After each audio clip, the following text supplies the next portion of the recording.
భాస్కుల Rajender 9వ ward నేనా భాస్కుల Rajender 13వ ward సాకి సంపత్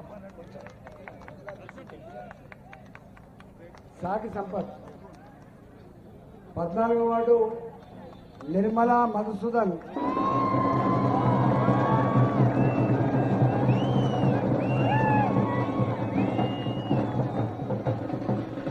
15వ వార్డు గట్టు స్వప్న కృష్ణ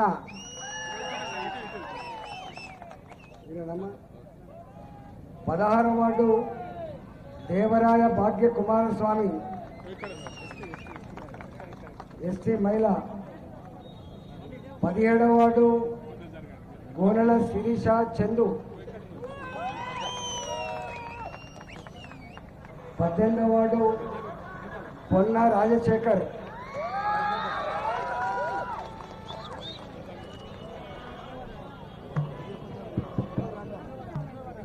కొందరికేమో చప్పట్లు బాగా మోగుతున్నాయి, కొందరికేమో తక్కువ మోగుతున్నాయి. కానీ చప్పట్లు మోగే వాళ్ళైనా చప్పట్లు తక్కువ మోగే వాళ్ళైనా అందరి గుర్తు కమలం పువ్వు గుర్తు. రెండవది, ఈ 18 వార్డులల్లో ఓ 10వ 12వ గెలిస్తేనే అందరికి అధికారం నడుస్తుంది. మళ్ళీ ఇక్కడ 4వ 5వ గెలిస్తే సంపూర్ణంగా చేయాల్సిన పని చేయలేం. కాబట్టి గణపూర్ ఆడబిడ్డలారా, మా అన్నదమ్ములారా, కార్యకర్తలారా అందరికీ పనిచేసి భారతీయ జనతా పార్టీ కమలం పువ్వు గుర్తును గెలిపించాలని చెప్పి మీ అందరినీ వినమ్రంగా విజ్ఞప్తి చేస్తున్నా. ఇక్కడ మేము కాంగ్రెస్ పార్టీ ఎమ్మెల్యే వారు సీనియర్ మంత్రిగా ఉన్నారు ఇక్కడ. కానీ మనం వారు సీనియరా జూనియరా, వారు అనుభవజ్ఞులా కాదా పక్కకు పెడితే,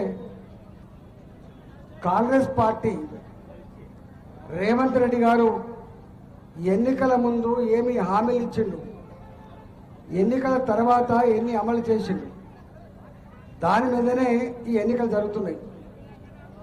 ఇవాళ కనుక కాంగ్రెస్ పార్టీ అభ్యర్థులను గెలిపిస్తే ఏం మాట్లాడతారు ఆయన? ఈ మాట్లాడేటోళ్ళంతా తప్పు మాట్లాడుతున్నారు, ప్రజలంతా నా వెంటే ఉన్నారు అనేటువంటి మెసేజ్ పంపిద్దామా, కాదు నువ్వు అబద్ధాల కోరు అనే మెసేజ్ పంపిద్దామా? ఏం మెసేజ్ పంపిద్దాం? అబద్ధాల కోరా కాదా? నేను 4 ప్రశ్నలు అడుగుతా. తెలంగాణ ఆడబిడ్డలకి ముఖ్యమంత్రి కుర్చీ మీద కూర్చున్న గంటలోపే మొట్టమొదటి ఫైలు సంతకం పెడతా. ప్రతి తెలంగాణ 18 సంవత్సరాల ఆడబిడ్డలకు 2500 రూపాయలు ఇస్తున్నమాట. వాస్తవమా కాదా? ఇస్తానా లేదా? ఇప్పటికీ 26 నెలలు అవుతుంది. 26 నెలలు. ఒకవేళ ఆయన కనుక ఇప్పటికీ ఇచ్చి ఉంటే ఒక్కొక్క ఆడబిడకు 65,000 రూపాయలు ఇప్పటికే వచ్చి ఉండేది. మరి 65,000 రూపాయలు ఇచ్చినాకనే ఓట్లకు రమ్మని చెప్తామా లేదా? తెలంగాణ ఆడబిడ్డలారా, 65,000 రూపాయలు బాకీ పడ్డాడు రేవంత్ రెడ్డి గారు. సామాన్యుడు మాట తప్పితే వేరు, కానీ ముఖ్యమంత్రి మాట తప్పితే ఏమన్నా మనం ఏమందాం? నేనన్నా నువ్వు ఆ మాట అంటాను. మాట తప్పిన ఏమంటారో ఊళ్ళో ఆ భాష నాకు చెప్తాను. అట్లనే ఈ 2000 పెన్షన్ ఏం పిషాది? కేసీఆర్కు మనసు లేదు, పేదల గురించి పట్టించుకుంటలేడు. నేను వస్తే ఏం చేస్తా అని చెప్పిండు ఆయన. 4,000 పెన్షన్ ఇస్తా అని చెప్పిండు, 6,000 ఇస్తా అని చెప్పిండు. వచ్చినాయా? కొత్త పెన్షన్లు వచ్చినాయా? కొత్త పెన్షన్లు భర్తలు చనిపోయిన ఆడబిడ్డలకు, ఒంటరి మహిళకు, 65 సంవత్సరాలు నిండిన మా ముసలి తల్లికి తండ్రికి జీవోత్సవాల పడినటువంటి నా హ్యాండిక్యాప్డ్ వాళ్ళకి ఒక్క రూపాయి కొత్త పెన్షన్ రాలేదు. అడుగుదామా లేదా దీని గురించి? అడుగుదామా లేదా? కళ్యాణ లక్ష్మి ఎంత వచ్చింది? తులం బంగారం వచ్చిందా? తులం బంగారం ఇచ్చినాక రమ్మని చెప్తామా? తులం బంగారం ఇవ్వకుండా ఓటు అడుగుతారా మరి వాళ్ళు? ఇది కాంగ్రెస్ పార్టీ కాబట్టి ఇక్కడ మన ఎమ్మెల్యేతో సంబంధం లేదు, కాంగ్రెస్ ప్రభుత్వంతో సంబంధం ఉంది కాబట్టి తులం బంగారం ఇచ్చినాకనే ఓట్లు అడగాలి తప్ప లేకపోతే ఓట్లు వెయ్యం. డిగ్రీ చదివిన ఆడపిల్లలకు స్కూటీ కొనిస్తా అని చెప్పిండు. కొనిచ్చిండా? స్కూటీలు వచ్చినాయా? నిరుద్యోగ యువతులకు ఆడపిల్ల అయినా మగపిల్లగాడైనా పీజీలు చదువుకొని పిహెచ్డీలు చదువుకున్న వాళ్లకు నౌకరీ వచ్చేంత వరకు తల్లి మీద తండ్రి మీద భారం పడకుండా నెలకు 4,000 రూపాయలు ఇస్తానన్నమాట. వాస్తవమా కాదా? అంతకుముందు ముఖ్యమంత్రి ఇస్తా అని చెప్పిండు, ఈ ముఖ్యమంత్రి ఇస్తా అని చెప్పిండు. ఆ ముఖ్యమంత్రి చేయి చూపించిండు, ఈ ముఖ్యమంత్రి కూడా చేయి చూపించినమాట. వాస్తవమా కాదా? మరి వీళ్ళను ఎందుకు నమ్మాలి మనం? ఇవాళ అట్లా చెప్పుకుంటూ పోతే, అమ్మా నీ ఊర్లో జరిగే అంగన్వాడీ కేంద్రం, నీ ఊర్లో పనిచేసే ఆశా వర్కర్, నీ ఊర్లో పనిచేసే మధ్యాహ్న భోజన పథకం, నీ ఊర్లో పెరుగుతున్న చెట్టు, మనం తింటున్న 5 కిలోల బియ్యం ఎక్కడి నుంచి వస్తున్నాయి? అవన్నీ కూడా ఎక్కడి నుంచి వస్తున్నాయి? నీకు తెలుసా? బియ్యం కేంద్ర ప్రభుత్వం మోడీ గారు గత 8 సంవత్సరాలుగా ఉచితంగా పంపుతున్న విషయం మీకు తెలవాలి. వాళ్ళు అనుకుంటారు ఇది వీళ్ళే ఇస్తుందేమని చెప్పి.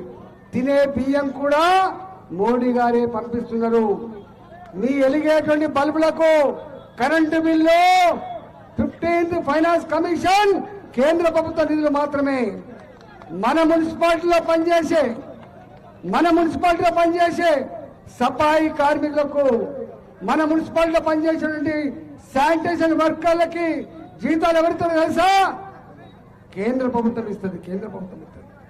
ఈయన అనుకుంటాడు మరి కేంద్ర ప్రభుత్వమే జీతాలు ఇచ్చినాక, కేంద్ర ప్రభుత్వమే బియ్యం ఇచ్చినాక, కేంద్ర ప్రభుత్వమే అంగన్వాడీ నడిపినాక, కేంద్ర ప్రభుత్వమే మధ్యాహ్న భోజనం పెట్టినాక మరి వీళ్ళకెందుకు ఓటేయాలి? మనం ఎందుకు ఓటేయాలి వీళ్ళకు? ఇవాళ అమ్మా నేను మళ్ళీ చెప్పబోతున్నా, ఒకవేళ ఇప్పటిదాకా మీరు ఏది ఇవ్వలేదు, ఇచ్చింది ఉచిత బస్సు ప్రయాణం మాత్రమే. ఆ బస్సు ప్రయాణం కూడా కొన్ని బంద్ అయిపోయినాయి. ఇప్పుడు ఇది ఉత్తగా నడుస్తున్నాయని చెప్పి చాలా రూట్లలో బస్సులు బంద్ చేసుకున్నారు. అది కూడా సగం. ఇవాళ నీకు ఉచిత బస్సు ప్రయాణం ఇచ్చి టికెట్లు పెంచి మొగల దగ్గర డబ్బులు కుడుతున్నారు. మన వాస్తవమా కదా చెప్పండి. ఇవాళ 200 యూనిట్ల వరకు కరెంటు ఫ్రీ అన్నారు. 201 క్యాన్సల్. 201 unit కాల్చుకుంటే cancel. ఈ కాలంలో 200 యూనిట్ల కంటే తక్కువ కాల్చుకుంటే ఎవరుంటారు?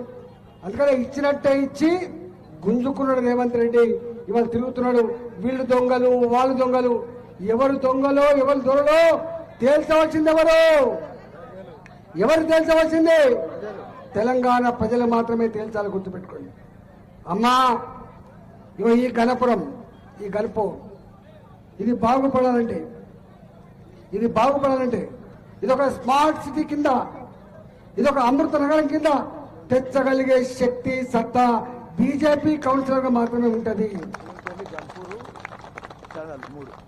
ఇవాళ మీరు రేపు ఈ మున్సిపాలిటీ ఇక్కడ 5 పైసల బిల్ల లేదు.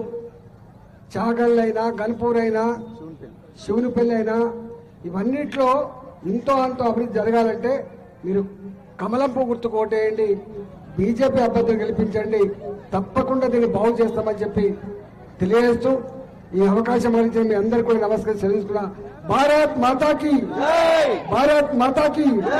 జై శ్రీరామ్. కమలం పువ్వు గుర్తుకే నరేంద్ర మోదీ నాయకత్వం.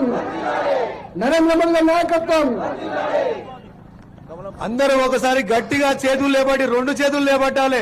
కమలం పువ్వు గుర్తుకే ఈటల రాజేందర్ గారి నాయకత్వం, ఈటల రాజేందర్ గారి నాయకత్వం, నరేంద్ర మోడీ గారి నాయకత్వం. కమలం పువ్వు గుర్తుకే 2 చేతులు లేబట్టి ఇక్కడ ఎవరు లేవడుతున్నారు తల్లి.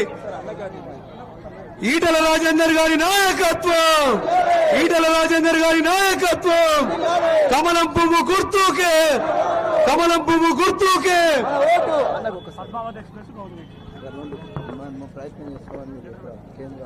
మనోళ్ళు ఇది ఇంత పెద్ద టౌన్, పెద్ద సెంటర్, ఇక్కడ వ్యాపారం కూడా పెద్ద ఎత్తున జరుగుతుంది కాబట్టి పద్మావతి తిరుపతి ఎక్స్ప్రెస్ ఆపాలని చెప్పిండు. తప్పకుండా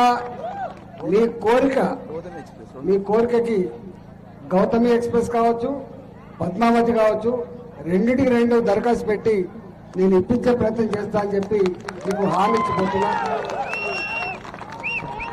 దయచేసి మీ అందరూ ఒకటి గుర్తుపెట్టుకోవాలి, జనగాంలో కూడా శాతవాహన్ ఎక్స్ప్రెస్ ఇప్పుడు ఆగుతుంది. అది పెద్దలు ఈటల రాజేందర్ గారు మేము దృష్టికి తీసుకుపోవడం వల్ల అక్కడ సాధ్యమైంది. ఇప్పుడు ఈ రోజు మన ముందు ఈటల రాజేందర్ గారే స్వయంగా మీతో మాట్లాడుతున్నారు. తప్పకుండా అది వారి సహకారంతో తప్పకుండా ఆ కోరిక నెరవేర్చుకుందాం. తప్పకుండా భారతీయ జనతా పార్టీ ద్వారా ఆ కోరిక నెరవేర్చుకుందాం. ఒకసారి గట్టిగా మన స్టేషన్ గన్పూర్ పెద్దలు వచ్చిన సందర్భంగా ఒకసారి గట్టిగా 2 చేతులతోటి ధన్యవాదాలు తెలియజేయాలి. ఈటల రాజేందర్ గారి నాయకత్వం, ఈటల రాజేందర్ గారి నాయకత్వం, ఈటల రాజేందర్ గారి నాయకత్వం. కమలం పువ్వు గుర్తుకే, కమలం పువ్వు గుర్తుకే. వందన సమర్పణ మన అధ్యక్షులు రమణ గారు చెప్తారు. శ్రీనివాస్ గారు